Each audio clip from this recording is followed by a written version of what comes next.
Okay, Longhorns, I'd like for you to go to page 261 in your notes, and we're going to take a look at the graph for cotangent. As you look at the graph for cotangent, you'll notice some similarities between cotangent and tangent. They're both odd functions, except, as you can see, tangent graphs sort of the opposite direction that cotangent graphs, and its intercepts are in different places than tangent, but that the period is the same. So there's other similarities too between cotangent and tangent. Let's just take a look at the box to the right underneath the graph and look at some of the similarities and some of the differences. The amplitude for cotangent is undefined, just like the amplitude for tangent was undefined. Since we don't have a maximum or a minimum, we don't have an amplitude. After sketching the x-intercepts at a few points, you can complete one period, just like you did with tangent. After you sketch one period, you can copy this graph. So why is pi over 2 plus pi n so important? Okay, so remember the period for tangent was pi. The period for cotangent is also pi.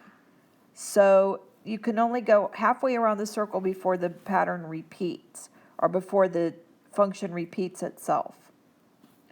The domain is an element of all real numbers except integer multiples of pi.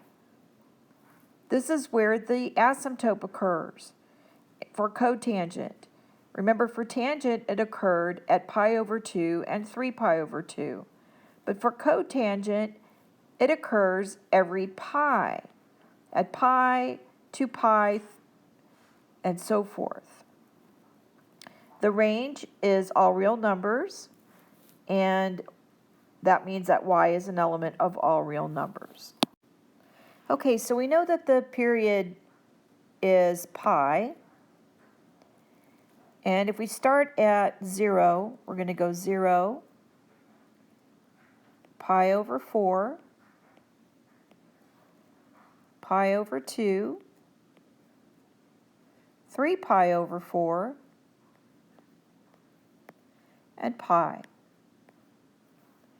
And again, we're going to look at sine and cosine in terms of our cotangent graph. And this should say cotangent up here, not tangent. Okay, so sine and cosine are the same no matter what. So we're going to just write in our sine of theta and our cosine of theta. We're going to go ahead and write those in. You should know what those are by now. 0, root 2 over 2, 1, root 2 over 2, and 0. Our cosines are going to be 1, root 2 over 2,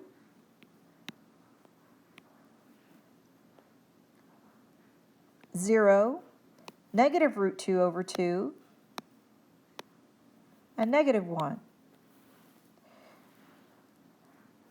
Now we're going to go ahead and write in the cotangent values. Cotangent is cosine over sine. It's the reciprocal. So we're going to go ahead and write those in. Now right here we have 1 divided by 0. That's going to be undefined. Root 2 over 2 over root 2 over 2 is 1.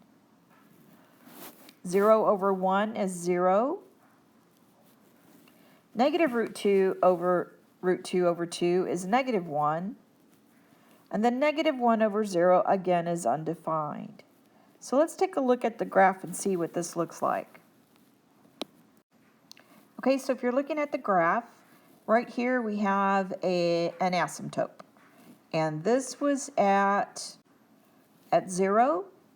And then every pi, there's another asymptote. And then the next pi, there's another asymptote. Okay, so our cosine graph is going to be graphed in between the two asymptotes, with our x-intercepts here at pi over 2, comes back down along the asymptote, and then repeats. 3 pi over 2, back down along the asymptote.